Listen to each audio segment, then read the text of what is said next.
Personne qui est assise à ta droite, à ta gauche, dis bonjour voisin, bonjour voisine.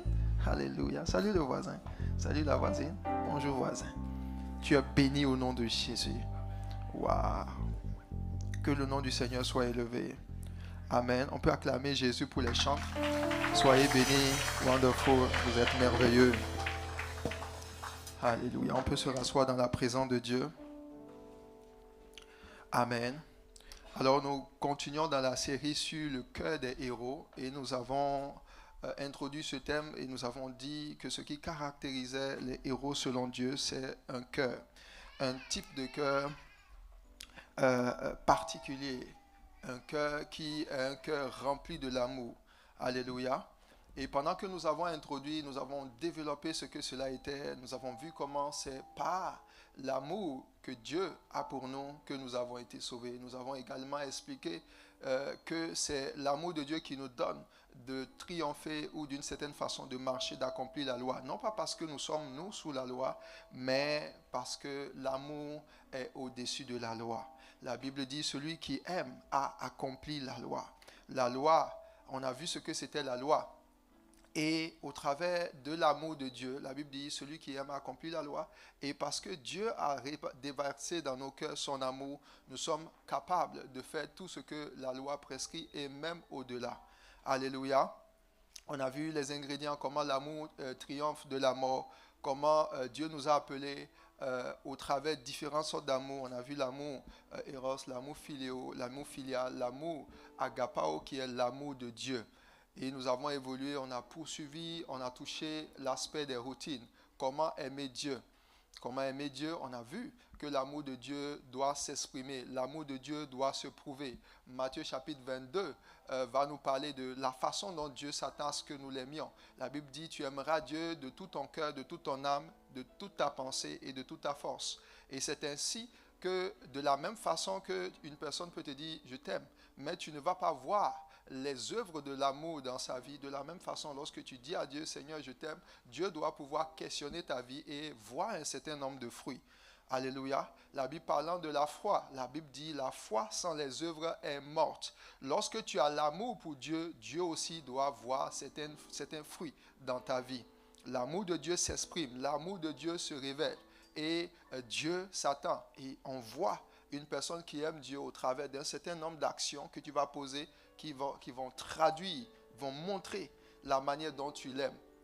Et les gens autour de toi également, tu vas apprendre à les aimer, tu vas les aimer, mais ils doivent aussi voir un certain nombre de fruits au travers de cet amour-là. Alléluia. Amen, amen. Et dimanche dernier, nous avons commencé la notion des 4 dimensions de l'amour. Dis avec moi les 4 dimensions de l'amour. Qui veut aimer selon les 4 dimensions? Alors, avant d'introduire la notion des 4 dimensions, nous avons parlé en fait de la manière dont nous devons développer l'amour. L'amour n'était pas un sentiment, l'amour étant un commandement avant tout, parce que le sentiment va nous amener souvent à trier les gens avec qui nous allons avancer. Or, l'amour selon Dieu est capable d'aimer même quelqu'un avec qui tu n'as pas de bons sentiments. Jésus a dit d'aimer des gens même qui nous font du mal. Il dit, si vous aimez ceux qui vous aiment, quel gré vous en sera-t-on? Il dit, même les païens aussi font de même. Donc l'amour, lorsque Dieu te dit aime, il va s'attendre à ce que ton amour dépasse tes sentiments. Et nous avons vu 3 obstacles à l'amour. On a vu qu'il y avait la logique, le raisonnement. Souvent, les gens n'arrivent pas à aimer les gens autour d'eux. Ils vont dire non, c'est dans cette situation, les situations conflictuelles sont souvent, n'arrivent pas à être réglées parce que les gens utilisent beaucoup leur logique. Ils disent, ah, c'est elle qui est dans le tort, c'est moi qui ai raison. Alors Dieu dit, mets de côté ta raison, mets de côté ta logique, parce que celui qui marche selon sa logique ne va pas exprimer le véritable amour. Le véritable amour est capable de s'exprimer même lorsque l'autre personne est dans le tort. Tu es capable d'aller au-delà de ta raison, de pardonner, de manifester de la bonté vis-à-vis de quelqu'un qui ne le mérite pas. Amen, amen. Gloire à Jésus. Donc, en tant qu'enfant de Dieu, nous avons reçu cet amour-là. La Bible dit dans Romains chapitre 5, 5 que Dieu a déversé dans nos cœurs son amour par le Saint-Esprit, n'est-ce pas? Donc l'amour divin est en toi. Cet amour qui ne périt point. Cet amour qui ne choue point. Cet amour qui triomphe des adversités de la vie. Cet amour qui pardonne tout, qui supporte tout, qui est capable de faire du bien même à ses propres ennemis, les gens qui te rejettent, tu es capable de marcher avec eux. Jésus a vécu selon cet amour. Lorsqu'il était à la croix, la Bible dit que les mêmes personnes qui l'ont amené à la croix, des gens à qui il avait fait beaucoup de bien, parmi eux, il y avait beaucoup de gens qu'il a guéris. Beaucoup de personnes qui ont mangé, qui ont vu ces miracles et qui ont même bénéficié de son ministère, ces mêmes personnes étaient ceux qui l'ont livré pour qu'il soit crucifié. De la même façon, dans ta vie, beaucoup de gens seront dans ton environnement à qui tu vas faire du bien, mais qui ne vont pas te le rendre. Ils ne vont pas te manifester le bien en retour. Et la Bible dit de ne pas marcher selon leur voie, de ne pas nous lasser de faire le bien, même si on nous fait du mal. Ça, c'est l'amour divin. C'est l'amour que Dieu manifeste pour l'humanité. Et Dieu t'appelle également à manifester cet amour-là. Dis avec moi, je manifeste l'amour divin dans le nom de Jésus. Et c'est cet amour-là que nous avons reçu par le Saint-Esprit. Donc, quand tu as donné ta vie à Christ, bien-aimé, tu es au-dessus de l'humain normal. Parce que Dieu t'a donné quelque chose de spécial. Alléluia. Les gens dans ce monde fonctionnent beaucoup avec l'amour filial, l'amour émotionnel, l'amour sentimental. Et c'est pour ça qu'il y a beaucoup de divisions dans le monde. Les gens sont beaucoup plus dans ce qui les concerne, ce qu'ils aiment, ce qu'ils apprécient. Lorsque tu n'es plus selon leur goût, ils vont te rejeter, ils vont se séparer de toi. Alléluia. Mais Dieu ne sauve pas le monde en faisant des tris, en rejetant les gens. Dieu a aimé le monde lorsque le monde était dans le péché, en envoyant son Fils à la croix. Que Dieu te donne ce type d'amour dans le nom de Jésus. Alléluia. Et cet amour va te garder toi-même des offenses, de l'amertume, du rejet. Parce que quand tu vas la voir à l'intérieur de toi, quel que soit ce que les hommes font, tu vas être au-dessus. Quelles que soient les frustrations, quelles que soient les adversités, ta vie ne dépendra pas des événements. Ta vie ne dépendra pas de ce que les gens t'ont bien traité, les gens t'ont maltraité, les gens t'ont bien accueilli, les gens ne t'ont pas donné ce qu'il te fallait. Tu vas être au-delà. Jésus-Christ a triomphé de l'amertume. Il a triomphé des adversités. Et la Bible dit qu'il a été élevé au-delà, au-dessus de toutes choses, à cause d'un cœur rempli d'amour. Amen. Et cet amour-là, il est en toi. Dis avec moi, Jésus m'a donné cet amour.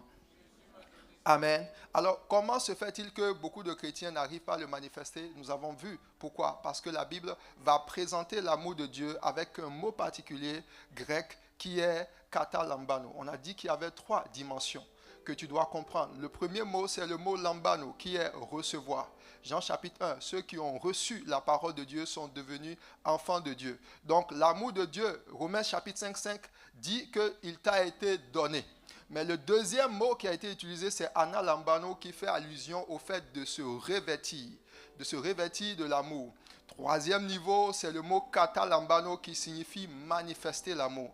Tu peux avoir reçu lambano, l'amour de Dieu, mais dans des situations adverses, tu vas te comporter comme un païen, un inconverti, quelqu'un qui n'a pas Christ en lui.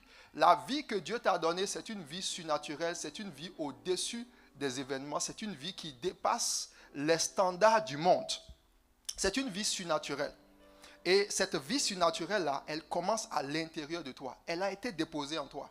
Mais le deuxième niveau, c'est le mot revêtu. La Bible nous dit par exemple d'être revêtu d'entrailles de miséricorde, d'être revêtu d'humilité. Alors quand on dit d'être revêtu, c'est quelque chose qui n'est pas à l'intérieur. On dit tu portes un vêtement, tu te revêts. Autrement dit, l'amour va quitter de l'intérieur de toi et même peut être vu sur toi comme un vêtement. La Bible nous parle dans le livre de Zacharie chapitre 3 comment le souverain sacrificateur Josué était devant l'ange de l'Éternel. Et la Bible dit Satan se tenait là et l'accusait. Mais sur quelle base? La Bible dit que le souverain sacrificateur était revêtu de vêtements sales. Or, le souverain sacrificateur, c'était une personne noble.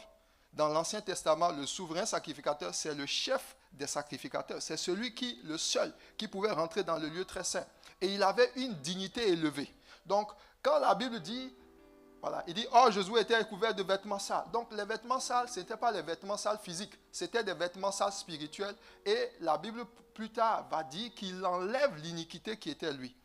Dans le monde de l'esprit, ce que tu manifestes comme comportement, par exemple, une personne qui est méchante, une personne qui est remplie de haine, dans le monde de l'esprit, ça se voit sur lui-même comme un vêtement. Dans le livre de Ésaïe, chapitre 61, il dit, l'Esprit du Seigneur est sur moi pour faire quoi? Il m'a oint pour délivrer ceux qui sont captifs, etc. Et il continue, il dit, pour donner des vêtements de louange. Il y a des éléments que tu as à l'intérieur de toi. À un moment donné, plus ça devient intense, ça devient comme un vêtement. Jésus-Christ était comme ça. Quand il marchait, quand les situations adverses le voyaient, même les démons pouvaient dire fils de Dieu. C'est-à-dire, ils voyaient sur Jésus qu'il était le Fils de Dieu. Comment est-ce qu'ils pouvaient voir cela? À cause de la présence du Saint-Esprit qui était sur lui. Alléluia. De la même façon, quand la Bible dit « revêtez-vous d'amour », ça veut dire que l'amour de Dieu peut avoir été déposé à l'intérieur de toi. Mais c'est ta responsabilité de le manifester à l'extérieur. Alléluia. Tu dois analambano. Autrement dit, tu es conscient de ce que cet amour qui a été mis en toi signifie.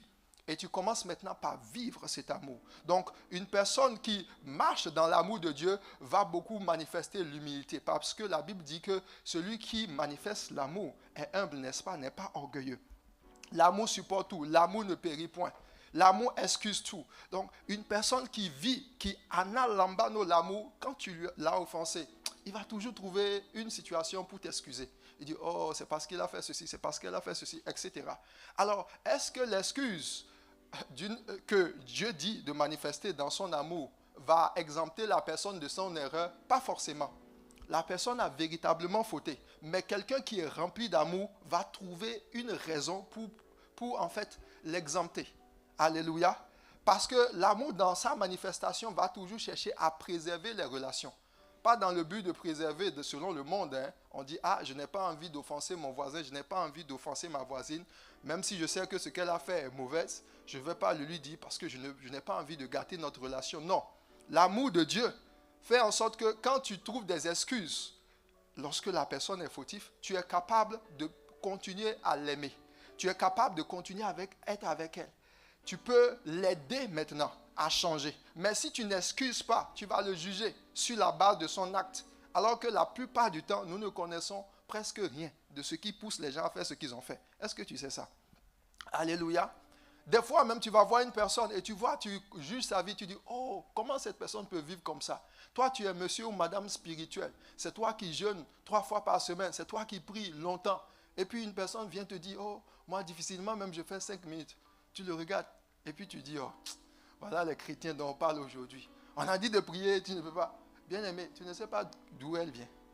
Tu ne connais pas son histoire. Alléluia. Tu peux être là, la juger dans ton cœur.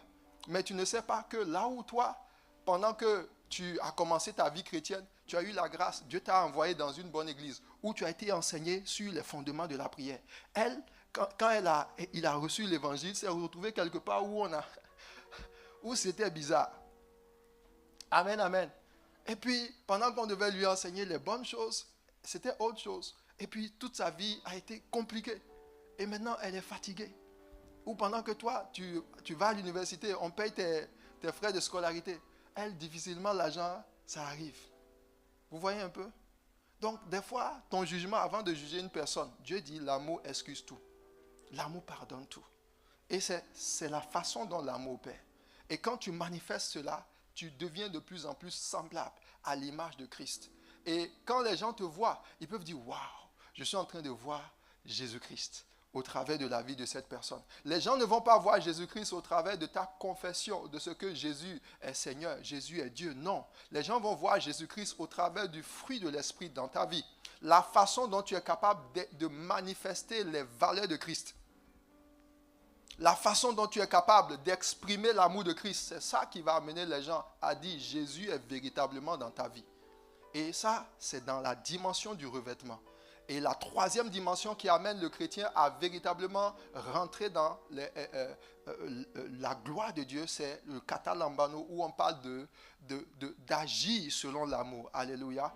D'agir selon l'amour. Dis avec moi, je katalambano l'amour. J'opère dans l'amour. Amen.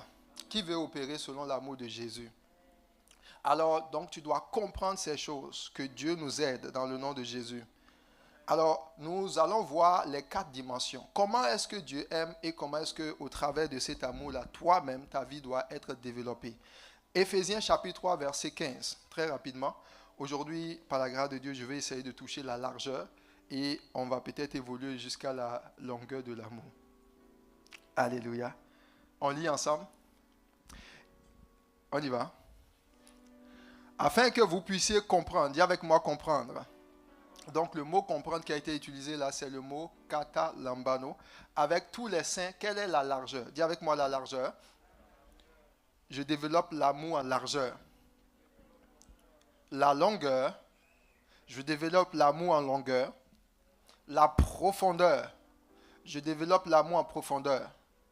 Et la hauteur. Je développe l'amour en hauteur. Et connaître l'amour de Christ qui surpasse toute connaissance. En sorte que vous soyez quoi? Remplis jusqu'à toute la plénitude de Dieu. Amen. Alléluia. Donc, ici, la Bible va nous présenter les 4 dimensions de l'amour. Bien-aimé, il faut que tu ouvres ton entendement parce que c'est très important. Alors, les 4 dimensions de l'amour, ce sont ces dimensions-là qui vont te permettre véritablement d'arriver à la stature des fils de Dieu. Ici, il parle de la plénitude de Dieu. Et c'est quelque chose de puissant. Et ça participe à beaucoup d'éléments dans ta vie. L'amour en largeur, c'est quel amour? C'est simplement l'amour du prochain. Allons dans le livre de Jean, Matthieu 22, verset 39. Et on va voir qu'est-ce que l'amour en largeur nous donne. Matthieu chapitre 22, verset 39. Il dit, voici le second qui lui est comment? Semblable. Dis avec moi le second commandement. Qui lui est semblable? Tu aimeras quoi? Ton prochain comme toi-même. Il dit, de ces 2 commandements dépendent toute la loi et les prophètes. Alors, donc ici, il parle d'aimer son prochain. Le mot prochain, dans le mot prochain, on a proche, celui qui est proche de toi. Donc, lorsque Dieu dit ici, tu vas aimer ton prochain, il fait allusion simplement à aimer celui qui est juste à côté de toi. Alléluia. Il n'a pas dit d'aimer celui qui est lointain. Beaucoup de gens aiment des gens qui sont lointains. Donc, tu peux être dans une maison et puis ton prochain, c'est ton époux, c'est ta femme. Il y a des gens qui n'aiment pas leur épouse et puis c'est autre personne loin là-bas qu'ils ont aimé. Voilà. Parce que souvent, la notion de prochain, on aime trier. Quand cette personne, tu n'aimes pas beaucoup sa tête, tu le sautes quoi. Et puis tu vas aimer celui qui est de l'autre côté. On fait un tri. Et Jésus, lorsqu'il voulait enseigner sur l'amour du prochain, il a pris la parabole du bon samaritain.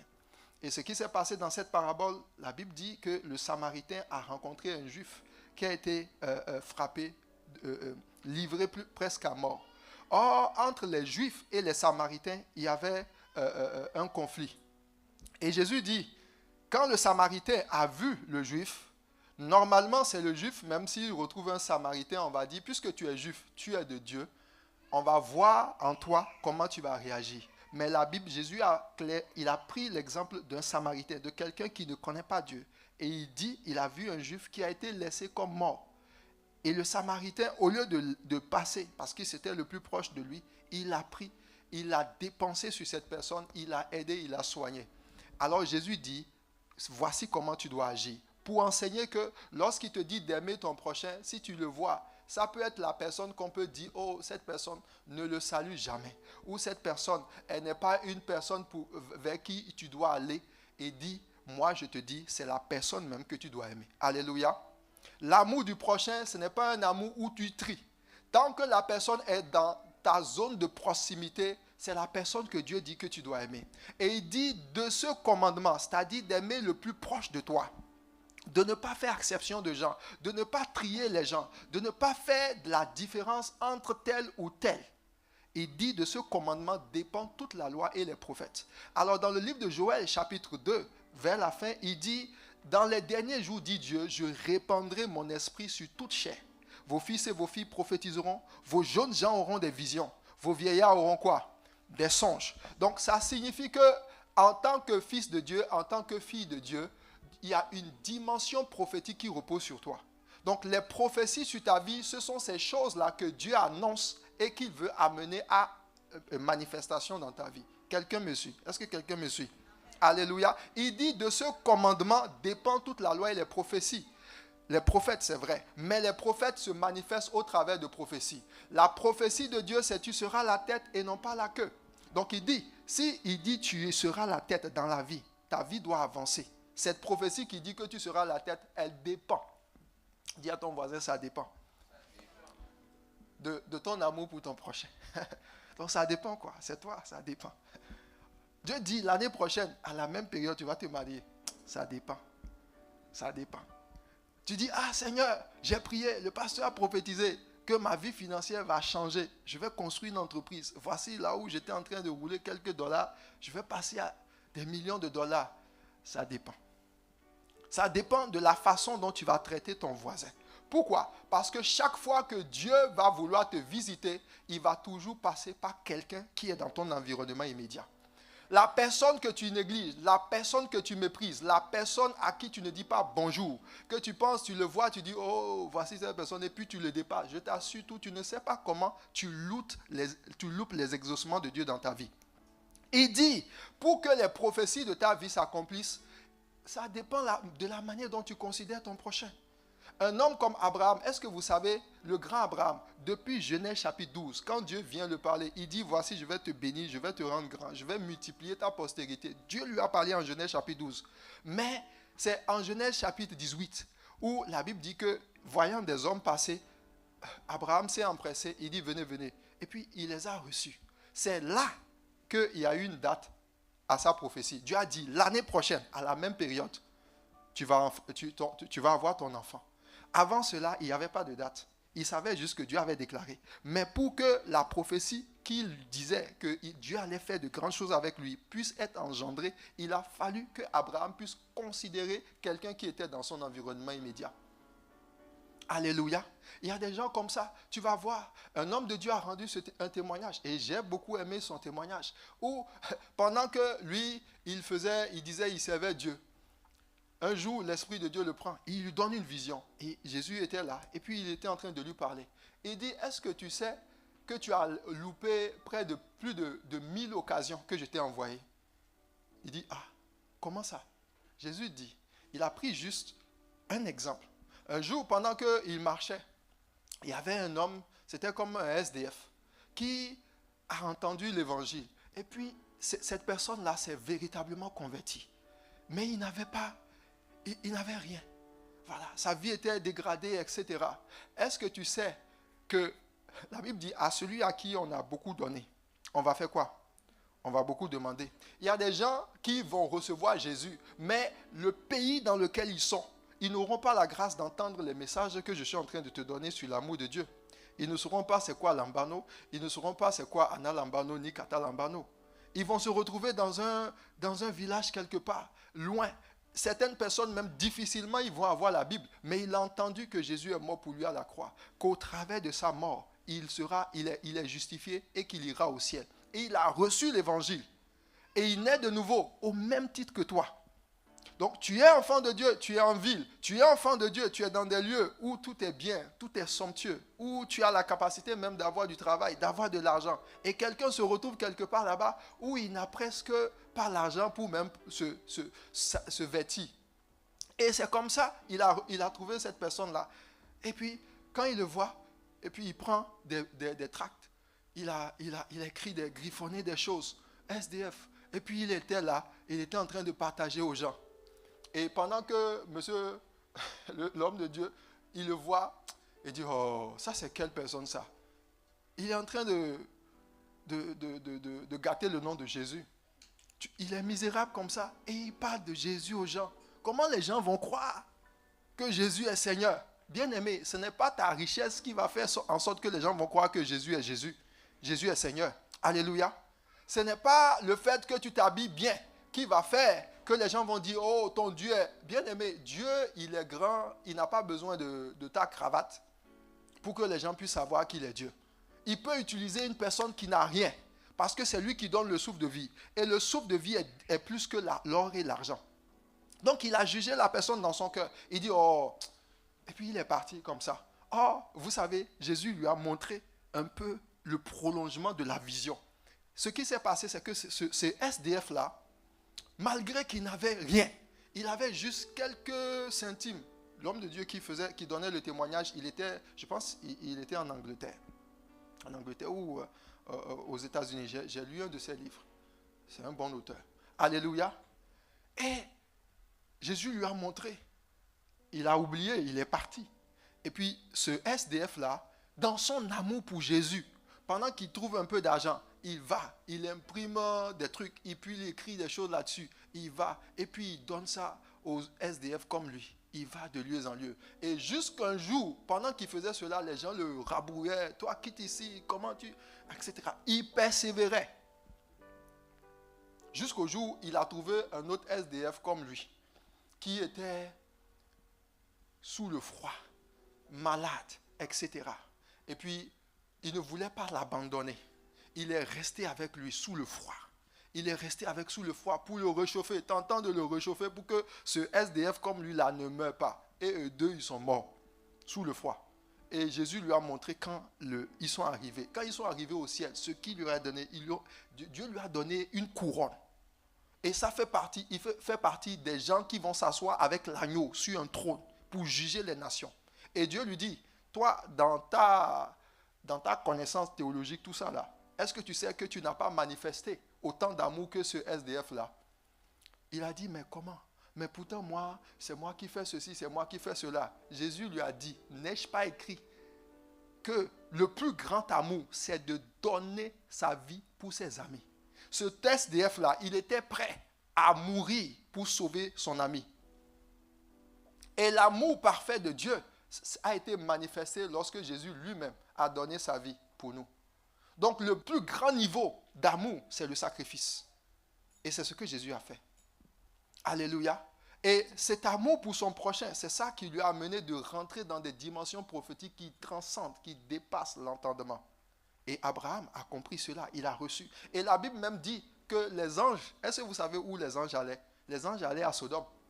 Si Abraham n'avait pas su recevoir les anges, ça veut dire que son neveu Lot, qui était à Sodome et Gomorrhe, il allait périr. Vous voyez ça, non? Il allait périr. Donc Abraham va se retrouver là un matin. Il va dire, oh, le feu est descendu sur Sodome. Il va commencer par pleurer. Oh, mon neveu Lot. Et c'est là, Dieu va lui dire, homme de Dieu Abraham, est-ce que tu savais que les hommes qui sont passés devant toi là, j'étais parmi eux? Il va dire, ah bon, tu étais là? Dieu va dire, oui, oui, oui. Si tu m'avais reçu, tu aurais intercédé et j'aurais sauvé ton neveu Lot. Mais si tu avais été indifférent, si tu n'avais pas manifesté mon amour vis-à-vis de ces personnes, tu allais rater une bénédiction. C'est pour ça que Dieu dit, il dit, de ces deux commandements dépendent toute la loi et les prophètes. Il pouvait dire tout simplement la loi. Et on va dire, ah, on est d'accord. Aimer, il a dit, si tu aimes, tu ne vas pas mentir, tu ne vas pas convoiter, tu ne vas pas convoiter la femme de ton frère, tu ne vas pas convoiter, c'est bien, ça c'est la loi, on est d'accord avec ça. Mais pourquoi il complète et les prophètes?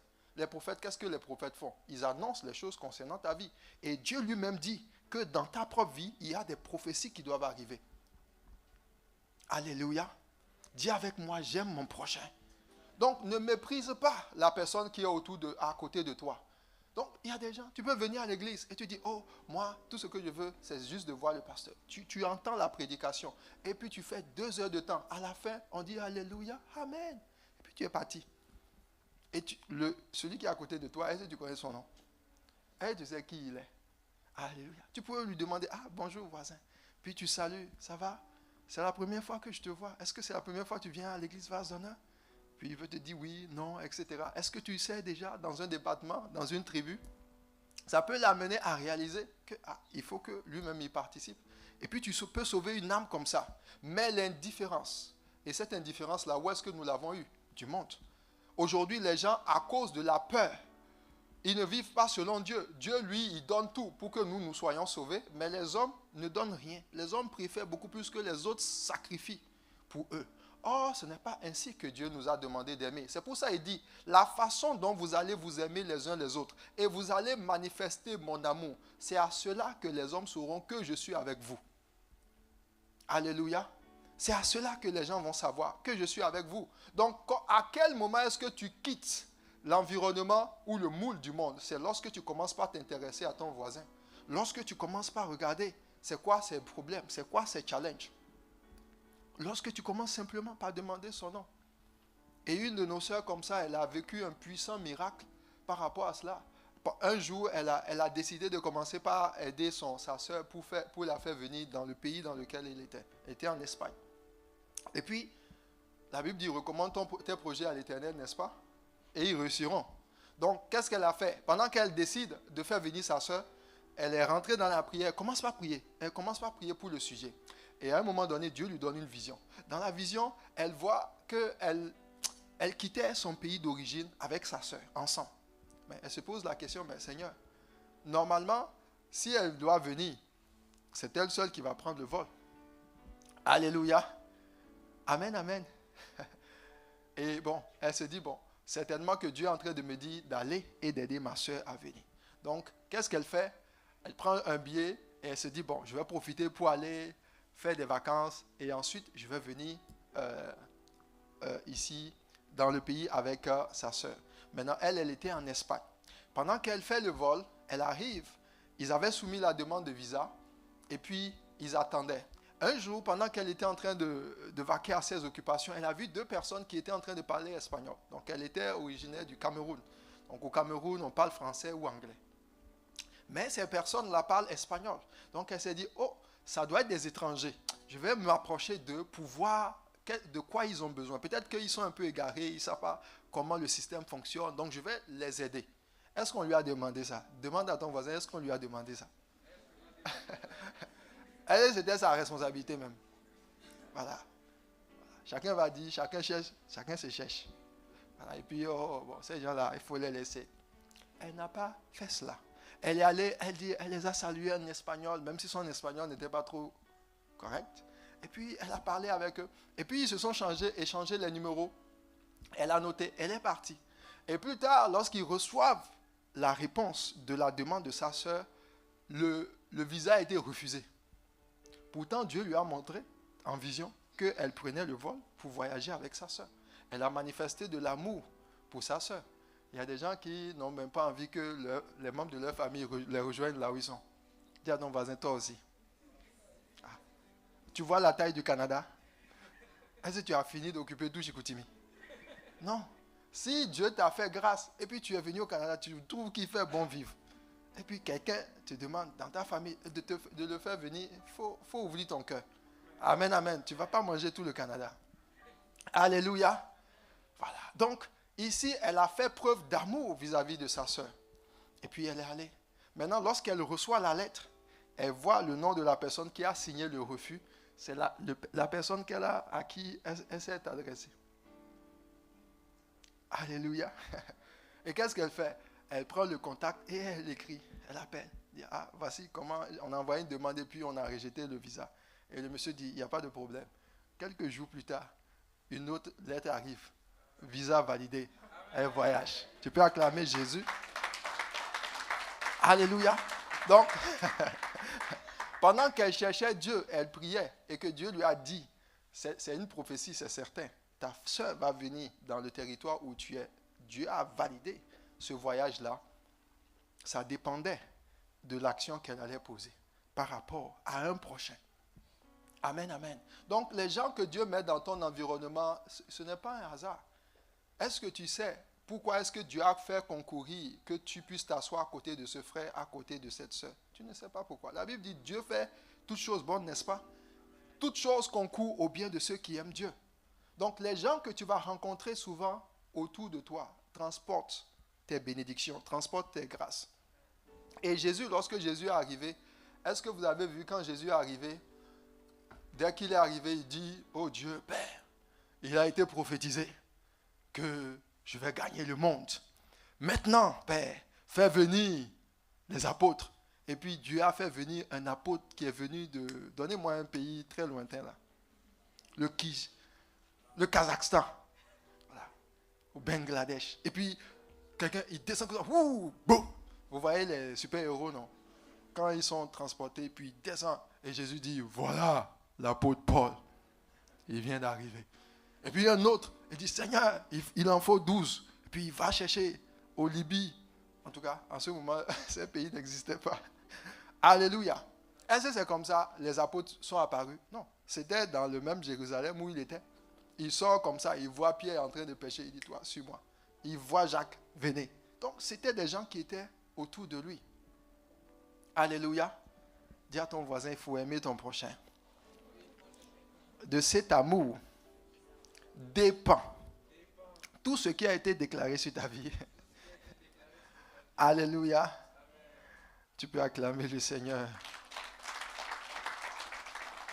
Alors, nous avons vu quatre niveaux de l'élargissement. Donc, quand tu aimes, la notion de prochain est relative. Donc, il y a ton prochain, le plus proche, celui qui est ensuite, qui continue. Donc, l'amour de Dieu s'élargit et c'est comme ça Dieu aime tout le monde. Pour élargir ton amour, parce qu'il dit, vous allez comprendre la largeur de l'amour de Dieu. La largeur de l'amour de Dieu, on a dit qu'il y a 5 étapes de l'élargissement. Le premier étape, c'est quoi? Le point de départ. Le point de départ de l'élargissement, c'est qui? C'est toi-même. Dis avec moi, je dois élargir mon amour à partir de moi-même. Alléluia. Maintenant, pour que tu puisses aimer ton voisin, il faut que tu puisses t'aimer toi-même. Dis avec moi, je dois m'aimer toi-même. Je dois m'aimer moi-même. Alléluia. Alors, comment s'aimer soi-même? Il faut s'aimer soi-même, non pas de l'amour que tu as toujours pensé que tu dois manifester à ton égard, mais de l'amour de Jésus. L'amour de Jésus, souvent, nous, l'amour qu'on a envie de manifester à notre prochain, c'est l'amour que nous avons reçu, de par notre environnement, là où nous avons grandi. Alors, pour quelqu'un, aimer, par exemple, c'est dire de bonnes paroles. Voilà. Si quelqu'un te dit de bonnes paroles, il te parle doucement, waouh, c'est une personne qui aime. Alléluia. D'autres personnes aimer, c'est lorsqu'on est avec elles, se sentir avec d'autres personnes, se sentir protégé, se sentir respecté. Ça, c'est aimer. D'autres personnes, c'est les cadeaux, etc. Les langages de l'amour sont différents. Mais l'amour que Dieu te dit de manifester vis-à-vis de toi-même et des autres, ce n'est pas ce type d'amour, c'est l'amour que Dieu t'a manifesté lui-même. Alléluia. Et Jésus, pour mieux t'expliquer ce qu'il attend de toi, il va dire quelque chose d'important dans le livre de Jean chapitre 13. Allons dans le livre de Jean chapitre 13 pour voir comment Dieu veut qu'on aime. Un peu plus haut. Jean chapitre 13, verset 34. Vous allez voir la diapo 152. Okay. Il dit, je vous donne quoi? Un commandement. Il dit, aimez-vous les uns les autres comme je vous ai aimé. Dis avec moi, comme Christ m'a aimé. Je dois aimer mon prochain. Alléluia. Donc, pour que tu puisses savoir comment tu dois élargir ton amour, c'est simplement en voyant comment Christ t'a aimé. Comment Christ t'a aimé? Christ t'a aimé en te pardonnant. En te pardonnant. Donc, toi-même, tu dois commencer par te pardonner à toi-même. Oui, est-ce que tu sais ça? Il y a beaucoup de personnes qui n'arrivent pas à manifester de l'amour à leurs voisins simplement parce qu'eux-mêmes, ils ne s'aiment pas comme Christ les a aimés. Christ t'a aimé en te pardonnant tes péchés.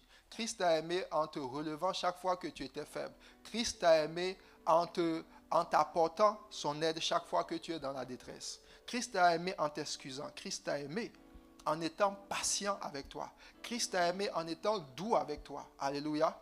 Donc c'est cet amour-là que tu dois manifester à ton égard. Beaucoup de personnes, lorsqu'ils commettent par exemple une erreur, dans le livre de 1 Jean, chapitre 1 déjà, Jean dit ceci. Il dit, bien-aimés, si nous avons commis un péché, nous avons quoi? Un avocat, Jésus-Christ le juste, qui est assis à la droite de Dieu le Père et qui intercède en notre faveur, n'est-ce pas? Et son sang qui a été versé est toujours devant Dieu et vient nous laver de nos péchés. Donc, l'amour de Jésus en toi, l'amour de Jésus pour toi, fait en sorte que chaque fois que tu poses, tu fais une erreur, pour que ton âme soit sauvée, le sang de Jésus vient faire quoi? Te laver. Alléluia. Le sang de Jésus fait cela. Donc, si tu n'arrives pas, lorsque tu commets une erreur, à t'excuser toi-même, ça veut dire que tu ne t'aimes pas comme Jésus t'a aimé. Tu peux t'aimer comme ce que tu penserais. Et si tu n'es pas capable de t'excuser tes propres erreurs, tu ne peux pas excuser ton frère qui a fait quelque chose de mal contre toi. Beaucoup de gens n'arrivent pas à pardonner parce qu'ils ne voient pas comment Jésus leur pardonne. Jésus, non seulement il t'a pardonné en te délivrant du monde, en te délivrant de l'esclavage du diable, mais chaque fois que tu commets une erreur qui est passible de t'amener en enfer et de te séparer de Dieu, la Bible dit que Dieu a mis son sang là. Alléluia. Et Jean continue, il dit, je ne dis pas cela pour que vous péchiez. Non, il dit, je dis cela parce que au cas où une personne a commis un péché, il doit savoir que Dieu a mis de côté sa rédemption. Dieu a mis de côté son sang pour que le sang de Jésus parle en sa faveur. Amen. Donc, l'amour que tu as pour toi-même doit d'abord commencer par s'aligner avec l'amour de Christ en toi. L'amour de Christ en toi amène la paix. Donc, même si tu te retrouves dans un environnement où les hommes te rejettent, où personne ne veut rester à côté de toi, tu dis, ah, comment est-ce que Dieu m'a aimé? Dieu m'a aimé le premier. Dieu a été capable de donner son fils. Il m'a dit que j'ai de la valeur. Donc, même si les hommes me rejettent, moi, j'ai de la valeur aux yeux de Dieu. Alléluia. Et les personnes qui sont autour de toi, tu te retrouves avec eux, tu vas leur exprimer cela. Tu ne vas pas mépriser une personne si tu sais que Dieu lui trouve de la valeur. Tu vas toujours savoir parler aux gens avec considération lorsque tu sais que toi-même, Dieu te considère. Le premier point de l'élargissement, c'est toi-même. C'est pour ça qu'il dit, tu dois aimer. Aimez-vous les uns les autres comme je vous ai aimé. Donc le mot comme ici, alléluia. Amen, amen. C'est kathos, c'est le grec kathos, qui signifie selon que, juste comme, de même que, en proportion et à la hauteur de. Donc, tu veux aimer ton prochain, il faut chercher comment Jésus t'a aimé. Alléluia. Dis avec moi, j'aime comme Jésus. Je pardonne comme Jésus. Je suis lent à la colère comme Jésus. Je suis humble comme Jésus. Je manifeste de la bonté, de la patience, de la douceur, de la bénignité, de la fidélité, comme Dieu est fidèle. Moi-même, je suis fidèle par rapport aux gens qui m'entourent. Je respecte mes engagements. Je ne considère pas mes propres intérêts, mais je considère aussi l'intérêt des autres. Seigneur, aide-moi. Alléluia. Donc, c'est le premier point. Ensuite, maintenant, tu vas l'élargir aux gens de ta ville. Donc ici, il va parler de prier pour sa ville. Les gens qui n'ont pas un amour large sont véritablement dans l'indifférence. Ils pensent à eux-mêmes, leurs sujets de prière sont basés sur eux-mêmes. Et ce type de personnes, Dieu ne prend pas plaisir parce qu'il ne peut pas t'utiliser. Ton amour n'est pas large. Ton amour est trop centré sur toi-même. Amen, amen. C'est cet amour-là qui va t'amener à sortir évangéliser, par exemple. Alléluia. C'est cet amour-là qui va faire en sorte que quand tu aimes l'âge, même lorsque tu as des ressources qui viennent dans ta main, la pensée même de pouvoir mettre de côté pour pouvoir participer à des actions de compassion va te venir. Si tu n'as pas l'amour large, tu ne vois pas ton voisin. Dieu va te dire, ton voisin qui est à côté de toi, la maison qui est à côté de toi, l'appartement qui est à côté de toi, est-ce que tu es allé leur parler de Jésus-Christ? Est-ce que toi tu as reçu le salut et tu sais que tu es sauvé? Tu sais que tu es sauvé, hein? Mais le voisin qui est à côté là, est-ce que tu es allé déjà lui dire que Jésus est mort pour lui? Est-ce que tu lui as manifesté cet amour-là? Ce que tu as reçu de Dieu. Et nous ne le faisons pas souvent parce qu'on a peur. On a peur. Oh, Jésus est mort pour toi. Dis à ton voisin, Jésus est mort pour toi. Alléluia. Tu as peur de la mort, tu as peur du rejet, tu as peur que les gens ne veulent même plus ou te disent des choses. Ça fait longtemps que Dieu t'a dit, va, évangélise. Mais pourquoi tu ne sors pas? Parce que tu as peur. Tu as peur. Et la Bible dit, à celui à qui on a beaucoup donné, on va en réclamer. Quand vous allez dans les années 1500, 1600, l'époque de l'église de Thyatire, la Bible dit que beaucoup d'entre eux ont été jetés, ont été sous les persécutions. Au moment de l'empereur Néron, beaucoup de chrétiens ont été livrés à des lions. Est-ce que vous savez ça? On les a persécutés, on les a jetés dans des fosses, où on dit, si tu ne renies pas Jésus, si tu ne confesses pas que Jésus n'est pas Seigneur, on te jette. Il y avait des femmes qui étaient là, et puis on prend leurs enfants, on dit, renie Jésus-Christ, renie ta foi en Jésus. Ils disent, non, je ne veux pas. Et puis on les jette, on jette les enfants dans les fosses aux lions. Et puis les gens étaient prêts à mourir pour le Christ.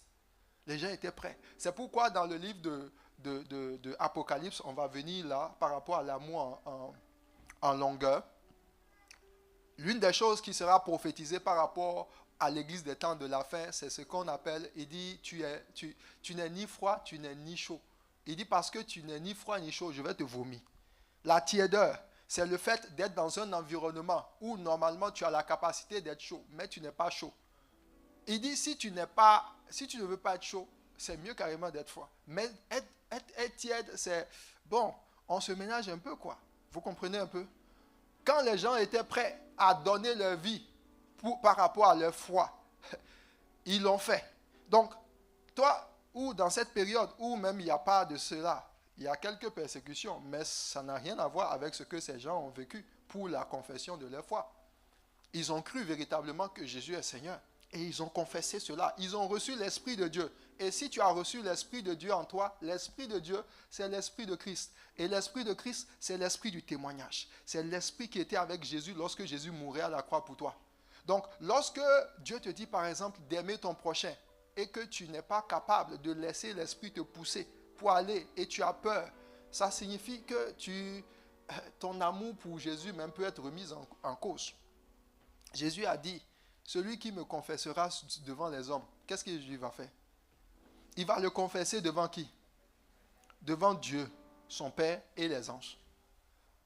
Il va le confesser. Il va le confesser. Il dit, si quelqu'un ne se charge pas de sa croix et ne me suit pas, il ne peut être mon disciple. Autrement dit, si tu as véritablement cru que Jésus est mort pour toi, et sa mort, c'est pour que tu sois sauvé, ça veut dire que si toi-même, tu dois mourir pour lui, c'est ça porter ta croix. Allez simplement parler aux gens. Leur dire que Jésus est véritablement mort. C'est ça qui détermine ou qui exprime que tu as véritablement cru.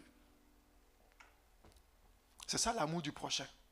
Et Dieu va regarder ça dans ta vie. C'est pour ça que tu dois te lever.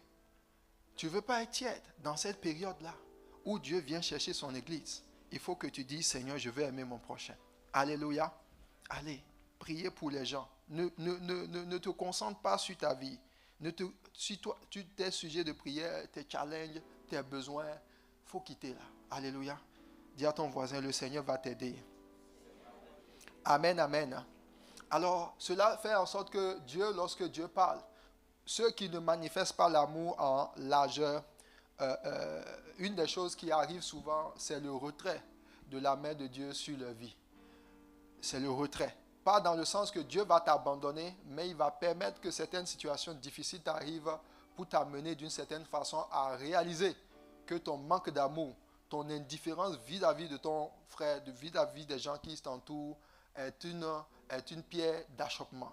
Allons dans le livre de Actes chapitre 8. Actes chapitre 8, à partir du verset 1. Dis avec moi, l'amour en largeur.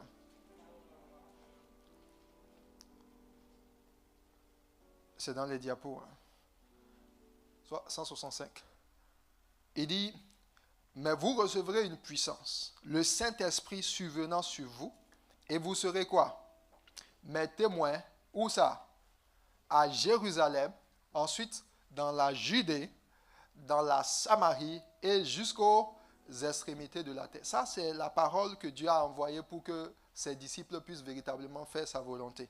Mais la Bible dit, lorsque le temps est venu, ils ont commencé par parler de Christ. Ils étaient là, Pierre a prêché, 5000 personnes ont donné leur vie à Jésus. L'église a commencé par s'installer. Ils ont commencé par faire leur programme. Alléluia. Tant de louanges ici, tant de restauration là, des pauses café là, des 5 à 7 ici. Voilà. Et puis ils étaient contents. Oh, Jésus a dit, commencez le témoignage à Jérusalem. Est-ce qu'il a dit, arrêtez-vous à Jérusalem? Regarde ton voisin. Dis, voisin, tu t'es trop arrêté à Jérusalem.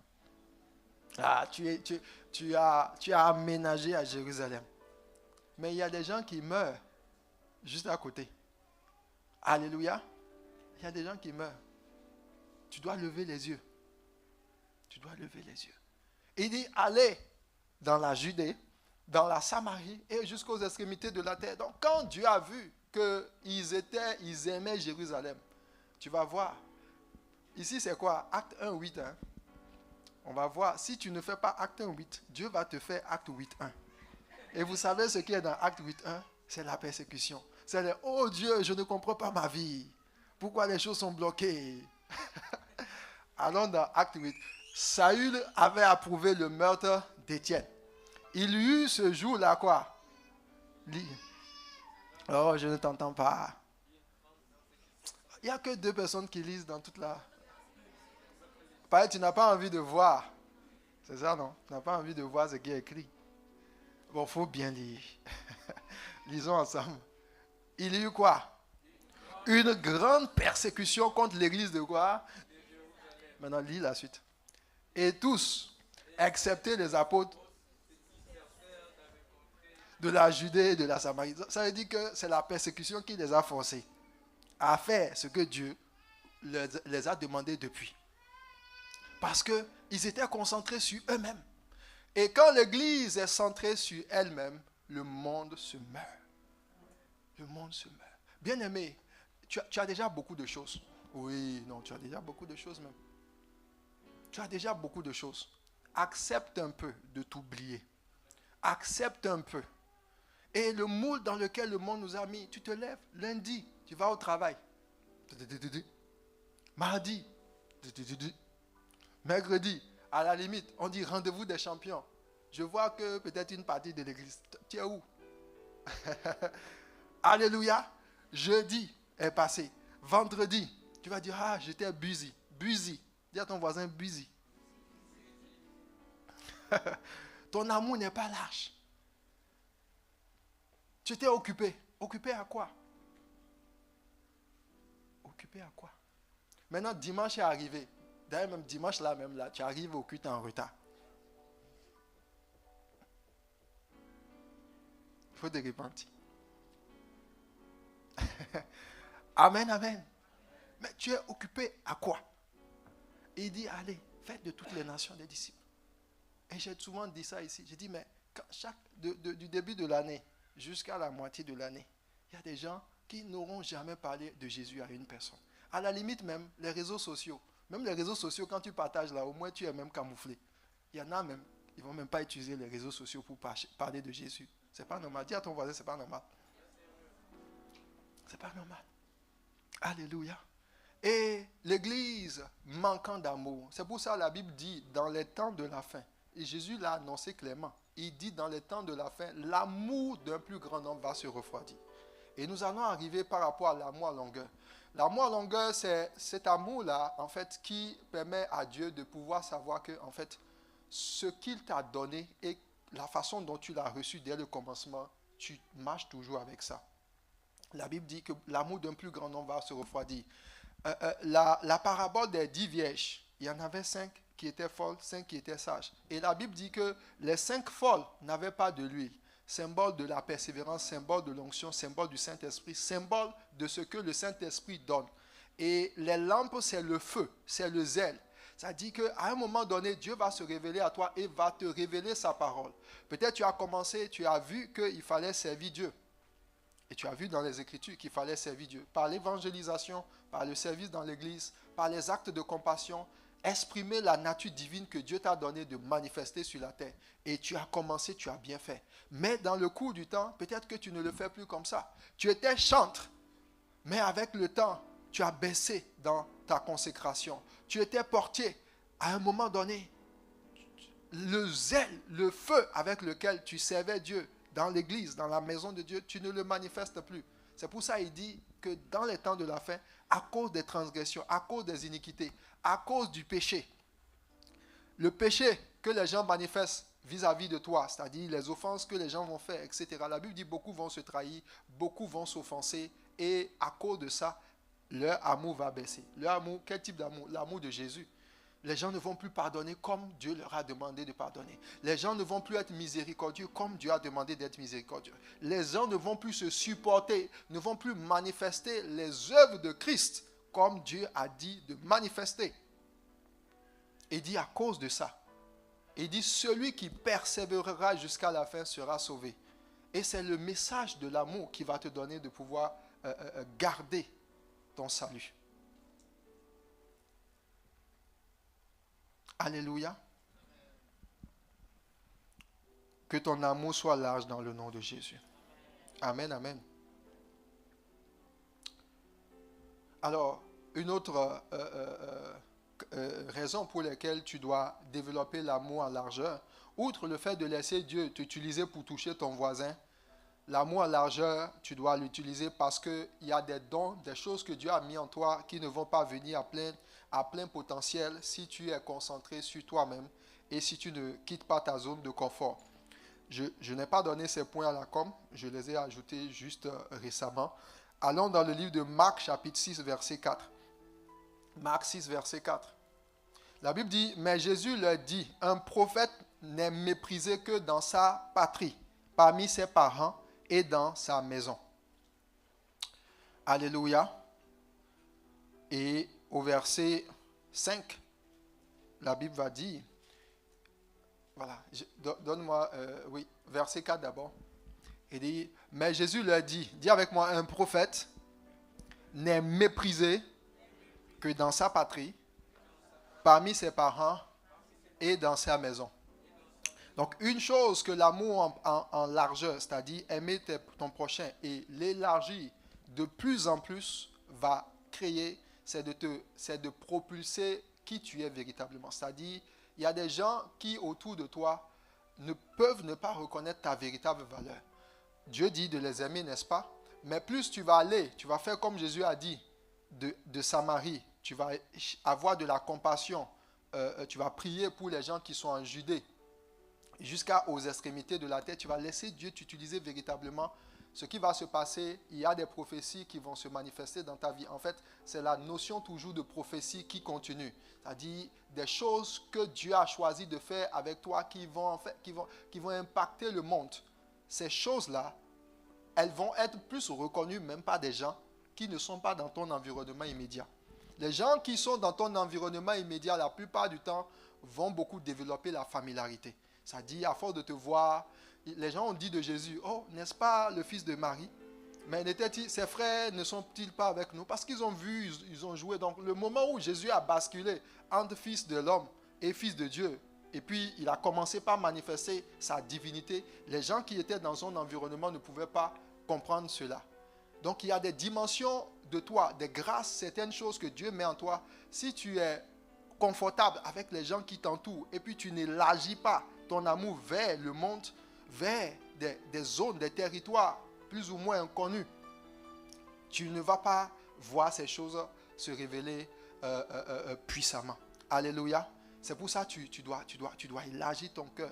Et la Bible dit que Jésus, là, donnez-moi le verset 5, il ne put faire aucun miracle, si ce n'est qu'il imposa les mains à quelques malades et les guérit. La Bible ne dit pas qu'il n'a pas voulu faire. La Bible dit qu'il n'a pas pu. À cause de quoi? De leur incrédulité. Alléluia. Donc souvent, lorsque tu vas vouloir rentrer dans certaines dimensions d'accomplissement, Dieu va faire en sorte que c'est vrai, tu vas être une bénédiction aux gens qui t'entourent, mais quand tu vas élargir davantage, tu vas voir des connexions. Des gens vont beaucoup plus même bien te recevoir, se mettre à ta disposition, que cela soit dans le domaine de l'entrepreneuriat, dans tes études, dans tes affaires, et l'Esprit de Dieu va t'utiliser puissamment. Élargis ton amour dans le nom de Jésus. Alléluia. Alors quelqu'un dit avec moi l'amour en longueur. Je développe un amour long. Qui développe un amour large ici? Que ton amour s'élargisse au nom de Jésus.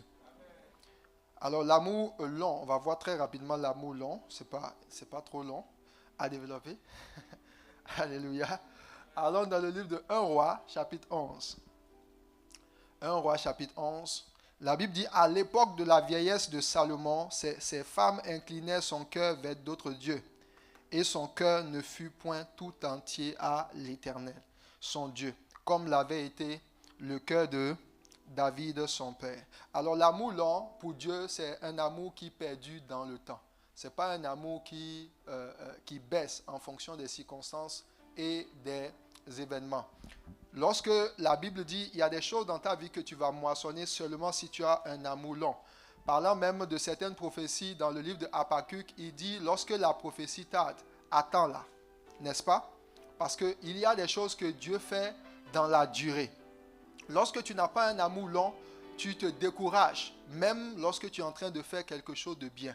Donc tu peux commencer par aimer Dieu. Il y a certaines personnes, lorsqu'elles ont donné leur vie à Christ, Et c'est justement la pierre d'achoppement de l'église d'Éphèse. Dieu est venu dire à l'église d'Éphèse, tu as de bonnes œuvres, mais ce que j'ai contre toi, c'est que tu as perdu ton premier amour. C'est-à-dire la manière dont tu étais au début. Tu as perdu cela. Ton zèle a baissé dans le temps. Tu dois avoir un amour large, mais ton amour doit être également long. Alléluia. Dis avec moi, mon amour doit être long.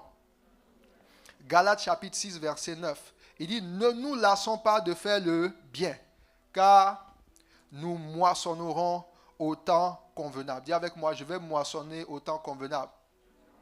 Si je ne me relâche pas. Amen. Donc, il y a des gens, quand tu as commencé quelque chose de bien, il faut persévérer. La longueur de l'amour, c'est l'amour dans la durée. C'est l'amour qui persévère. Tu ne dois pas être une personne qui abandonne facilement. Non, non, non. Tu dois continuer à agir. Tu as vu que quelque chose est une bonne chose. Tu continues. Même si le résultat, tu n'as pas le résultat en même temps. Tu sais que pendant que c'est une bonne chose à faire, tu le fais. La Bible dit, celui qui sait faire ce qui est bien et qui ne le fait pas, qu'est-ce qu'il fait? Il commet un péché. Donc les bonnes choses que Dieu te demande de faire, il faut continuer par le faire. Alléluia. À un moment donné, tu as commencé par évangéliser. Demande à Dieu pourquoi tu n'évangélises plus. Tu adorais Dieu d'une certaine façon, avec plus de profondeur, des temps de prière. Pourquoi ça a baissé? Pourtant, tu sais que Dieu te parlait au travers de cela. Amen. Que Dieu te donne un amour long, dans le nom de Jésus. Alors, 6 attitudes pour manifester un amour long. La première attitude, c'est que tu dois être prêt à mourir pour ta vision. Alléluia. C'est-à-dire, tu dois garder vraiment ce que Dieu t'a révélé. Quand, par exemple, tu as la vision d'aller au ciel, c'est cette vision d'aller au ciel qui va faire en sorte que tu vas te détourner de tout ce qui va t'amener à ne pas atteindre ton objectif. Si tu n'es pas prêt à mourir pour ce que tu crois véritablement comme être les meilleurs, la plupart du temps, tu vas abandonner avec le temps. C'est pour ça que beaucoup de personnes, même lorsqu'ils reçoivent la parole de vérité, il suffit simplement qu'il y ait des petites tribulations qui arrivent, mais ils ne sont pas prêts à mourir pour leurs idéaux. Ils ne vont pas avoir un amour long. Deuxième chose, tu dois être prêt à être démodé et anachronique. Pourquoi? Parce que la Bible dit, dans les temps de la fin, le monde va avoir une forme qui est contraire à l'amour de Dieu. 1 Timothée chapitre 4, verset 1-2 dit ceci.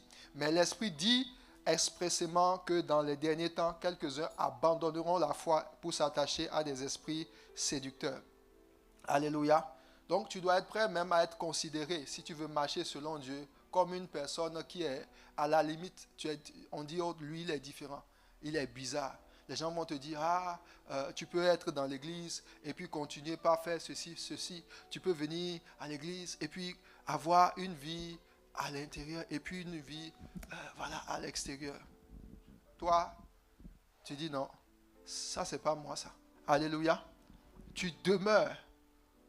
Et même dans 2 Timothée, il va parler également de beaucoup de gens qui vont se détourner et qui vont avoir l'extérieur de la piété, mais ils vont renier ce qui en fait la force. Alléluia. Il faut faire très attention à cet égarement-là. C'est des gens qui perdent l'amour en longueur. Ils ont aimé au commencement, mais leur amour en longueur a pris un coup. Alléluia. Troisième clé, pour pouvoir avoir un amour en longueur, tu dois t'appuyer sur Christ et non sur tes propres forces. C'est-à-dire que tu dois pouvoir dire à Dieu, Seigneur, je veux véritablement continuer de faire le bien par toi. Amen. Voilà. Souvent, si tu veux, par exemple, surtout dans le domaine de faire du bien, Dieu va te mettre dans un environnement, surtout quand tu prends des coups, c'est-à-dire des offenses. Les gens te font du mal. Si tu veux persévérer, tu ne peux pas y arriver par tes propres forces. À un moment donné, tu dois dire à Dieu, Seigneur, prends le contrôle. Alléluia. Paul dit, je puis tout par Christ qui me fortifie. Donc tu ne dois pas compter sur tes propres forces. Tu dois mourir à toi-même et demander à Dieu la grâce pour le faire. Amen. Cinquième clé ou attitude, c'est de passer par ce que j'appelle la restauration divine. Alors, on voit l'histoire de l'Église dans le livre de Apocalypse. Apocalypse chapitre 2, versets 3 à 5 nous dit ceci. Lisons. Il dit, je sais que tu as de la persévérance, que tu as souffert à cause de mon nom et que tu n'étais point lassé. Dis avec moi, tu n'étais point lassé.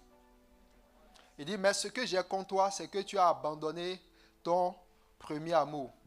Donc ici, voici les attitudes que Dieu a données à l'Église pour pouvoir restaurer son premier amour. C'est faire quoi? Pour continuer par avoir un amour, non pas qui s'arrête, mais un amour long. Il dit, tu dois faire quoi? Te souvenir d'où tu es tombé. Donc, quelle est tout ce qui fait en sorte que tu cesses d'aimer comme tu aimais au début, ça a une source. Il y a toujours une raison. Voilà, tu étais zélé dans la maison de Dieu, tu vois que de moins en moins tu es zélé. Tu étais zélé dans le service, tu vois que de moins en moins tu es zélé. Tu étais zélé à aller vers les gens naturellement et à les aider, tu vois que de moins en moins tu le fais. Quel que soit ce que tu faisais qui était bien et que tu ne fais plus comme au commencement, il y a une pierre d'achoppement. Si tu vas dans la présence de Dieu, tu dis Saint-Esprit, pourquoi est-ce comme ça? L'Esprit de Dieu va te dire c'est à cause de ceci, c'est à cause de ceci. Il y a telle offense ici, telle mauvaise compréhension des Écritures par là, où tu n'as pas la révélation par rapport à la chose. Amen, amen. Il dit souviens-toi d'où tu es tombé et fais quoi? Pratique tes premières œuvres. Donc la première chose c'est de te souvenir de ce qui t'a fait tomber. Et deuxième chose c'est de revenir à ce que tu faisais au commencement. Il dit si tu ne le fais pas, il dit je viendrai à toi, j'ôterai ton chandelier de sa place à moins que tu te répandes. La notion de la repentance. Alléluia. Donc ça c'est la restauration de ton premier amour. Qui ici voit dans sa vie qu'il y a des choses qui faisaient de bien mais qui ne fait plus? Ta vie de prière. Tu pries comme au début. Tu es toujours en feu. Tu évangélises comme au début. Il y a des gens qui disent ah pasteur je ne sais même pas. Si Alléluia. Ça doit augmenter dans le nom de Jésus. Et si tu n'avais pas commencé, commence aujourd'hui maintenant. Alléluia. Amen, amen. Et sixième clé pour développer l'amour en longueur, c'est de triompher des séductions contre l'amour. Alors, j'ai cité ici 6 ou 7 séductions contre l'amour. Dis avec moi les séductions contre l'amour en longueur. Tu dois triompher contre cela. Alors, première séduction, c'est l'offense. Donc, la Bible dit de prendre garde à l'offense. Beaucoup de personnes vont cesser d'aimer en longueur à cause des offenses. Et l'offense, il faut faire très attention.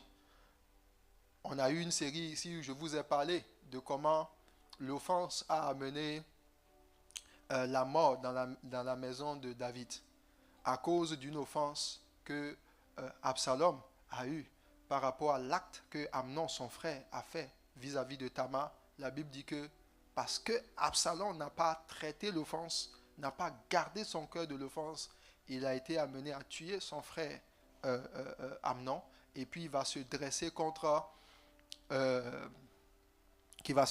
son propre père David. L'offense amène la déloyauté, l'offense amène le rejet, l'offense amène la rébellion, l'offense te sépare des gens que Dieu a mis autour de toi pour te bénir. Il faut faire très attention à l'offense. Alléluia. Beaucoup de foyers sont divisés simplement à cause de l'offense. Monsieur a fait quelque chose à madame et madame trouve qu'elle ne va jamais pardonner ça. C'est l'offense. C'est l'offense, c'est là. Et c'est très pernicieux. C'est pour ça que Jésus dit, l'amour de plusieurs vont se refroidir, beaucoup se trahiront, beaucoup s'offenseront. Dans la version anglaise, il dit, many will be offended. Many will be offended. C'est-à-dire l'offense va les amener à se trahir, à se rejeter. Voilà, il dit ça va faire refroidir leur amour. Ils ne vont plus aimer comme Jésus. Ils vont penser qu'ils aiment toujours comme Jésus, hein, mais Dieu dit non, ce n'est pas moi mon amour. Alléluia. Cet amour, donc il faut faire très attention à l'aspect de l'offense. Deuxième chose, c'est les passions. Les passions, c'est quoi les passions? C'est tout ce qui peut attirer ton attention ou ta motivation autre que Dieu. Voilà, si tu, dans ta vie, par exemple, le cinéma, tu aimes tellement le cinéma peut tuer ton amour pour Dieu. Bon, je ne dis pas que c'est mauvais de regarder un film en passant, mais il y a un danger là. Il y a un danger là, voilà. Parce qu'il y a des choses que Dieu va vouloir faire avec toi. qu'est-ce qui fait en sorte que beaucoup de personnes n'arrivent pas à atteindre les profondeurs de Dieu ou même toucher Dieu dans certaines hauteurs? C'est parce qu'il y a des choses qui viennent prendre ton temps. Ton corps aime ça. Ton corps aime les jeux vidéo. Tu aimes ça. Alléluia. Donc les passions travaillent aussi à diminuer l'amour des gens. Ce n'est pas moi qui le dis, hein, c'est Jésus. Dis à ton voisin, c'est Jésus qui le dit. Alléluia. Alors dans les passions, il y a deux grandes catégories. Hébreux chapitre 12, verset 1, il dit, nous donc aussi, puisque nous sommes environnés d'une si grande nuée de témoins, il dit, rejetant tout fardeau. Dis avec moi, tout fardeau. Alors dans la notion des fardeaux, c'est là on va parler des soucis. Voilà, les soucis du monde. Il dit, oh, je dois acheter une maison. Alléluia. Acheter une maison est bien. Mais fais attention à ça même. Parce que tu peux être en train d'acheter une maison et oublier Jésus. Ok? Voilà, tu mets Jésus à côté puis tu es en train de courir pour la maison. C'est un fardeau. Est-ce que Jésus t'a donné le fardeau de la maison? Non. Jésus dit que c'est lui qui prend soin de toi. Alléluia. Amen, amen. Les fardeaux, ça peut être quelque chose que tu as envie de faire, un projet. Ou même des gens que tu estimes et que tu penses qu'au travers de toi, tu vas les aider. Et pour eux, à cause d'eux, tu mets de côté les choses de Dieu. Ça peut affecter ta consécration. Ça peut affecter ton éternité. C'est pour ça qu'il dit, faisons attention. Parce que nous sommes environnés d'une si grande nuée de témoins. Il dit, rejetons tout fardeau et le péché. Donc, deuxième passion, grande catégorie, c'est les péchés. Il dit, qui nous enveloppe si facilement et courons avec persévérance. Donc, la notion de persévérance, c'est la notion de la longueur, de l'amour. Dans la carrière qui nous est ouverte. Alors, deux passages pour parler des fardeaux et du péché. Allons dans le livre de Matthieu chapitre 11. Jésus lui-même parle. Il dit, venez à moi, vous tous qui êtes fatigués et chargés, et je vous donnerai du repos. Il dit, prenez mon joug sur vous et recevez mes instructions, car je suis doux et humble de cœur, et vous trouverez du repos pour vos âmes. Car mon joug est doux et mon fardeau est léger. Donc les personnes qui arrivent à demeurer dans la volonté de Dieu, c'est ceux-là qui se déchargent. Ils vont dans la présence de Jésus. Seigneur Jésus, qu'est-ce que tu veux faire? Quelle est ta volonté pour ma maison? Tu lis les Écritures, Jésus va te dire ce qu'il veut que tu fasses. Et tu prends cela. Tu dis, Seigneur, moi mes problèmes, ma maman qui est malade, depuis longtemps je suis en train de pleurer, je te la donne. Occupe-toi-en. Qu'est-ce que tu veux que je fasse? Jésus va te dire, va évangéliser. Prie un peu plus. Fais ceci. Il va te donner, lui, ses instructions. Il va te donner son fardeau et il va retirer. C'est ça, il dit. Quand tu es fatigué et chargé par quelque chose là, il dit, viens. Je vais te donner. Dans le livre de 1 Pierre, il dit, déposez vos soucis, vos fardeaux au pied du Seigneur, car lui-même prend soin de vous. Donc, chaque chose que tu portes sur tes épaules est susceptible de diminuer ton amour pour Dieu. Alléluia. Amen, amen. Allons dans le livre de Luc 21.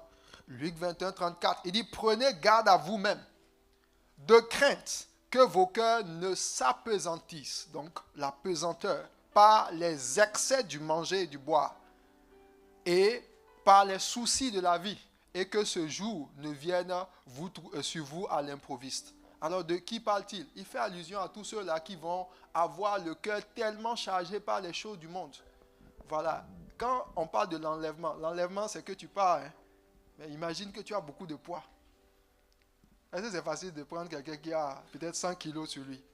L'ange veut te faire partie. Il dit, ah non, Jésus, celui-là, il est trop chargé même. Il ne peut pas monter rapidement. On dit, qu'est-ce qu'on fait? Il faut le laisser, on va venir, on va faire deuxième voyage. Alléluia. Donc ce passage-là te révèle que ce qui peut faire en sorte que tu peux être lourd et que tu peux manquer l'enlèvement, c'est les fardeaux, c'est les soucis de la vie. Soucis. Et c'est les choses pour lesquelles le monde, les gens courent après quoi? Le travail, après l'argent, après les relations, après le mariage, après ceci. Toutes ces choses-là sont bien. Jésus n'a pas dit de ne pas chercher le travail, mais il dit que cela ne soit pas pour toi un souci, un fardeau. Il dit, prenez garde à vous-même, de cœur que vos cœurs ne s'apesantissent par les excès du manger et du boire, et par les soucis de la vie, et que ce jour devienne à l'improviste. Donc les passions, il y a les soucis de la vie, et c'est un piège à l'amour en longueur. Dans le livre de Luc 8, verset 14, on va voir qu'avant même l'avènement, une des choses qui paralyse l'Église et paralyse les gens quotidiennement, et c'est un piège de l'ennemi, les soucis, c'est très dangereux. Il dit, ce qui est tombé parmi les épines, ce sont ceux qui, ayant entendu la parole, s'en vont et la laissent étouffée par les soucis, les richesses et les plaisirs de la vie. Ils ne portent point de fruits qui viennent à maturité. Donc tout le système que l'ennemi a mis en place pour t'amener d'une certaine façon, au lieu d'être en train de laisser la parole de Dieu, de marcher selon la parole, créer beaucoup d'occupations, beaucoup de fausses quêtes, ou des choses que il dit les païens même, c'est ça ils cherchent. Vous êtes d'en haut, mais vous cherchez les mêmes choses, vous vivez la vie, vous êtes moulés, vous avez le même fonctionnement que les gens du monde. Il dit, ces choses-là, c'est ça qui étouffe la parole. Quelle parole? La parole du pardon.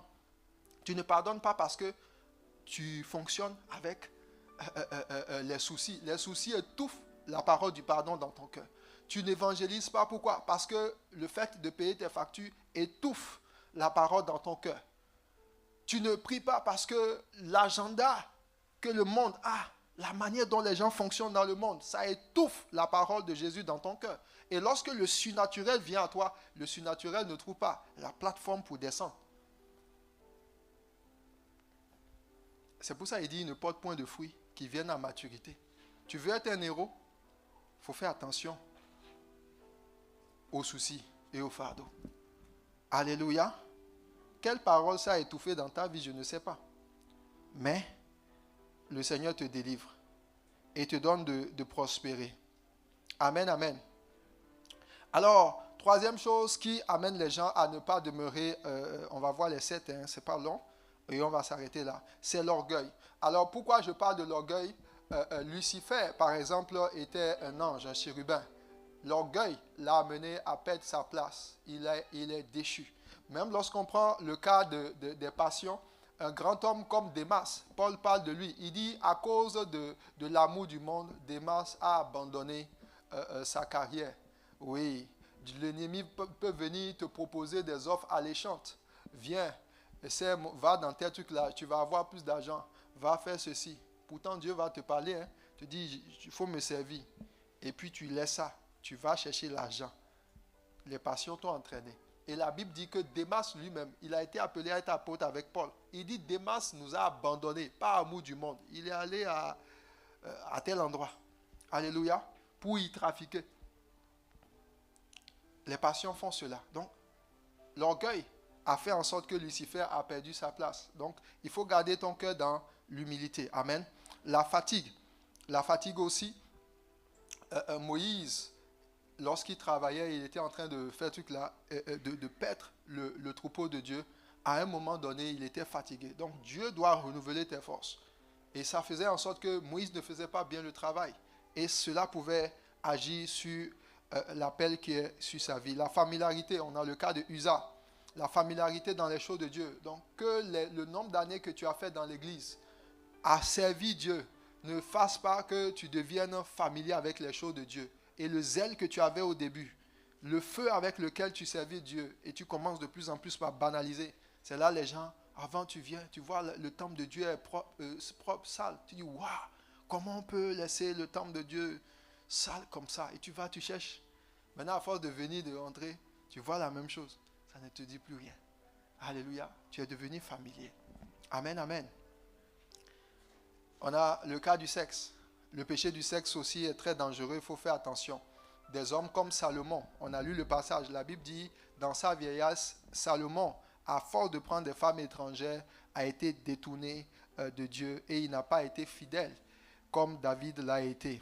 Et il a été séparé. On a le cas de Samson, qui aussi aimait beaucoup le péché du sexe. Le péché du sexe, la particularité, c'est que ça diminue tes capacités spirituelles. Il faut faire attention. Donc l'impudicité, l'adultère, ça te sépare de l'amour de Dieu. Le désordre. Alléluia. Amen, amen. Alors on va se tenir debout, on va prier. On va s'arrêter là ce matin. On va acclamer Jésus. Et tu vas dire, oh Jésus. On va prier. Alors tu vas parler au Seigneur. Tu vas dire, Seigneur. Tu vas dire, Jésus. Accorde-moi de développer ton amour. Que les paroles que j'ai entendues, Seigneur, puissent trouver de place dans mon cœur. Et dis, heureux êtes-vous que vous entendez ces choses, pourvu que vous les mettiez en pratique. L'amour de Dieu en nous bouillonne.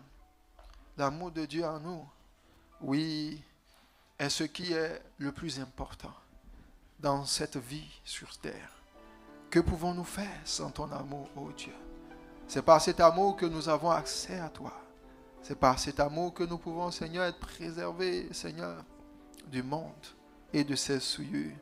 C'est par cet amour que nous pouvons, Seigneur, oui, prendre le chemin et garantir notre place dans ta présence.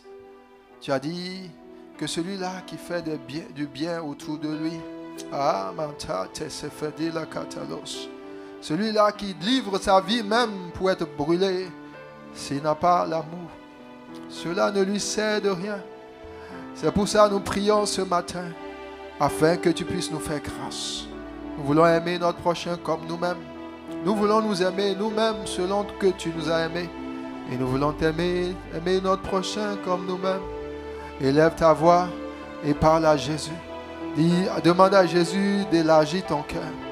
Si tu as vu dans ta vie que tu as été tétanisé pendant toutes ces années à ne penser qu'à toi, tu peux dire à Jésus, tu peux dire au Saint-Esprit maintenant, Seigneur, viens me libérer de ce moule dans lequel j'ai été mis. Oui, Paul pouvait dire dans Romains chapitre 12, ne vous conformez pas au siècle présent, mais soyez transformés, renouvelés par le renouvellement de votre système de pensée. Votre système de pensée. Reketelemandoka ananos. Rablus mayonte idigada bros shayadaha. Paradeka telemons et de valakunto pradias. Ô Père éternel, je vois la destinée de quelqu'un qui est paralysé. Il y a un appel sur ta vie. Mais tellement, tu as dit, tu as fermé tes yeux sur cet appel. Tu as fermé tes yeux sur cet appel. Dieu t'appelle au service. Dieu t'appelle à mourir à toi-même parce qu'il veut t'envoyer. Il veut t'utiliser. Mais ton cœur s'est refroidi. Souviens-toi où tu es tombé. Souviens-toi là où Dieu t'a cherché. Souviens-toi la flamme qu'il a mis en toi lorsque tu as entendu l'évangile. Qu'est-ce que Dieu a mis dans ton cœur lorsque tu l'as rencontré? C'est quoi la voix de Dieu que tu as entendue? C'est quoi le chemin que l'Esprit t'a montré? Qu'est-ce que Dieu t'a dit? Il t'appelle maintenant. Il dit, c'est le temps maintenant, mon fils. Tu as trop longtemps fui ton appel. Tu as trop longtemps fui ton ministère. Tu as trop longtemps fui ce pourquoi je t'ai engendré. Ce pourquoi je t'ai appelé. Mais maintenant, accepte de mourir à toi-même. Car c'est la preuve de ton amour pour moi. De même que j'ai donné mon fils à la croix pour toi, de même ta vie ne t'appartient pas. Il y a des millions de personnes qui dépendent de ta vie. Il y a des multitudes de personnes qui dépendent de ton appel. Il y a des gens qui ne verront pas la lumière tant que tu vas laisser étouffer ce don. Parce que tu es assis dans le confort. Dieu t'appelle à ranimer ton amour.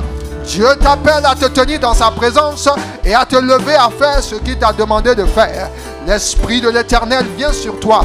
Malika andoluba ayakante lebros. Ila makete sinalo sadahata. L'Esprit de Dieu dit, qui enverrai-je tel qu'il a dit à Isaïe le prophète? L'appel de Dieu sur ta vie était déjà là depuis le commencement. Mais tu as été paralysé, tétanisé par la peur. Mais Dieu dit, le temps est venu où je vais me révéler à toi d'une nouvelle façon. Ni les murs que l'ennemi a bâtis par le système du monde ne pourront t'empêcher de te révéler au monde. Tu as longtemps hésité. Il dit, c'est moi qui t'ai créé. c'est moi qui t'ai engendré. Regarde à moi.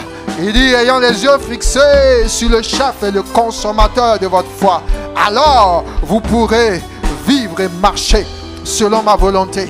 Regarde le Christ, il n'a pas mis de barrière, il a juste mis des orientations, il a juste mis des instructions. Il ne t'a pas jugé par rapport à tes capacités, mais il a dit, tel tu es, tel je suis. Libro koto malandaha, tel je suis, tel tu es sur la terre. Alors maintenant, pendant qu'il déchire de ses yeux le voile qui t'empêchait d'avancer, il te donne sa pensée, il te donne son cœur et il éclaircit le chemin devant toi. Mantili bahas, soki andari da gadabrus, shalagada brana nons que palia dabros. Alors tu vas mettre la main sur ton cœur et tu vas dire, Seigneur, viens me délivrer de l'indifférence. Viens briser de ma pensée le système qui a été mis en place par le diable pour m'empêcher de porter du fruit. À partir d'aujourd'hui, tout voisin que tu mettras autour de moi, je lui révélerai le Christ. Par mes actions, par mes paroles, par mes prières, par mes dons, par toute ressource que tu mettras, conduit par le Saint-Esprit, je poserai la bonne action. Si mon amour pour toi s'est refroidi, je t'en supplie, viens le ranimer. Montre-moi là où j'ai péché. Montre-moi là où j'ai failli, là où je suis tombé. Je me répands et je veux pratiquer mes premières œuvres. Je t'en supplie, délivre-moi des séductions qui rôdent contre l'amour en longueur. Mon amour peut être large, mais il peut être très éphémère. Alors je t'en supplie, viens me donner la force d'aimer en longueur, afin d'hériter toutes choses. Merci parce que tu me délivres des passions qui me séparent de ta volonté parfaite. Merci parce que tu me délivres de l'orgueil qui me sépare de ta grâce et de ta force. Merci parce que tu me délivres de tout ce qui peut être familiarité, désordre, péché, dans le nom de Jésus. Accorde-moi de courir la carrière qui m'a été proposée avec persévérance, parce que je veux saisir les trésors éternels. À partir d'aujourd'hui, je te fais confiance parce que tu fais cela. Dans le nom de Jésus. Alléluia. Alors nous allons fermer les yeux. Tu vas fermer tes yeux. Et je veux profiter pour donner l'occasion à quelqu'un qui n'a pas encore reçu Jésus comme son Seigneur. La Bible dit, quiconque aura entendu l'évangile du Fils de Dieu et qui va croire dans son cœur que Jésus est mort, il est ressuscité, aura la vie éternelle. La vie éternelle, c'est dans le Fils. La vie éternelle, c'est de recevoir le Fils. La vie éternelle, c'est de croire en l'œuvre que le Fils a fait. Et la Bible dit, celui qui aura reçu le Fils aura également reçu et confessé que le Père est juste. Celui-là qui n'aura pas reçu le Fils, d'une manière ou d'une autre, devra payer pour ses propres erreurs. Mais le Fils a donné sa vie pour que nous soyons sauvés. Le Fils a payé d'un prix que tu ne peux payer. La Bible dit de sa propre vie, il a accepté de mourir d'une mort semblable à celle d'un brigand, afin que nous soyons délivrés de nos péchés. Alors tout ce que nous avons dit concernant l'amour, ça ne peut pas se manifester pour quelqu'un qui n'a pas encore reçu le Saint-Esprit, qui n'a pas encore cru. C'est seulement destiné à ceux-là qui appartiennent au Christ. Et c'est ces personnes qui peuvent vivre cette vie surnaturelle dans l'amour de Dieu. Alors si tu es dans ce cas, tu vas lever la main. Tu peux te tenir debout si tu es assis. Si tu es debout, tu vas lever ta main. Parce qu'il y a quelqu'un qui veut donner sa vie à Jésus, qui veut recevoir Jésus dans sa vie. Si tu es dans ce cas, lève la main, je veux voir. Je vais te conduire dans la prière. Alors on va tous prier. On va tous prier. Tu vas prier, tu vas déclarer, Seigneur Jésus, merci pour ta grâce. Merci pour ton salut. J'ai entendu ta parole et je crois que tu es mon sauveur. Je crois que tu es mort à la croix pour moi parce que j'étais pécheur et que tu as payé pour mes péchés. Je viens dans ta présence recevoir ton sacrifice à la croix. Reçois-moi, Jésus, comme ton enfant, parce que je confesse que tu es mon sauveur et tu es le Seigneur de ma vie. À partir d'aujourd'hui, je suis un enfant de Dieu. À partir d'aujourd'hui, je nais de nouveau dans le royaume. Mes péchés sont effacés et je suis une nouvelle créature. Au nom de Jésus, remplis-moi de ton esprit. Merci pour ta grâce. Amen. On peut acclamer le Seigneur. Alléluia. Merci. Amen. Alors on peut s'asseoir. On va passer.